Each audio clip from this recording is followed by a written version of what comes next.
দলের দুঃসময় প্রায় ১৭ বছর কাজ করেও প্রাপ্য মূল্যায়ন না পাওয়ায় অবশেষে এক চমকপ্রদ ঘটনা ঘটালেন ঠাকুরগাঁও সদর উপজেলার স্বেচ্ছাসেবক দলের নেতা মোহাম্মদ তুষার আলী।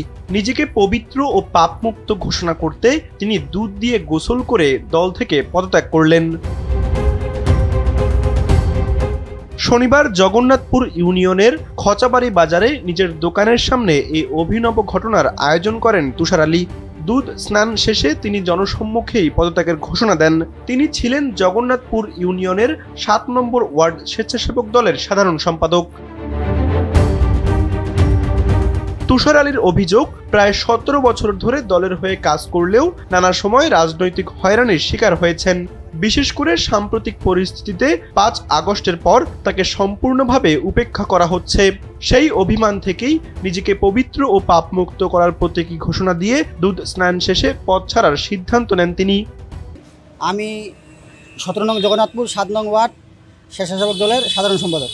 পদত্যাগ করলাম এই জন্য যে যারা ত্যাগী নেতা তাদের কোনো মূল্যায়ন নেই।